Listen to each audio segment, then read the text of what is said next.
wabarakatuh. Waalaikumsalam warahmatullahi wabarakatuh. Sugeng enjing para sedaya ingkang rawuh Bapak Ibu guru saha para kanca sedaya. Sepisan malih kita panjataken puji syukur dumateng Gusti Allah. Amargi kita saged makempal kanthi sehat lan rahayu wonten ing papan punika.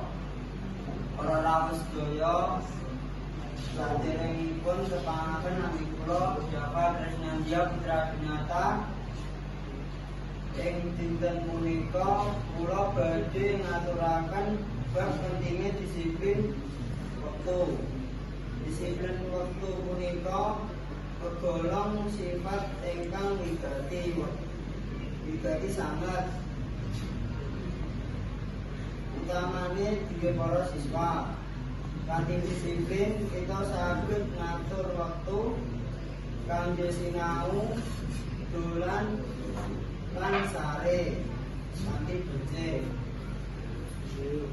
Saged dipun ucapaken tiyang ingkang disiplin wekdal punika langkung sanget nggayuh kasuksesan tinimbang tiyang ingkang sembrono.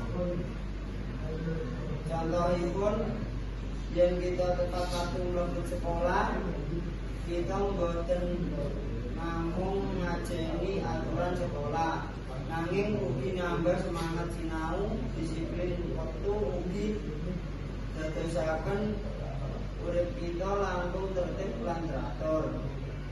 Mekaten ingkang saged kula aturaken mugi kita sedaya saged nindakaken disiplin wektu ing gesang saben dinten. Wassalamualaikum warahmatullahi wabarakatuh.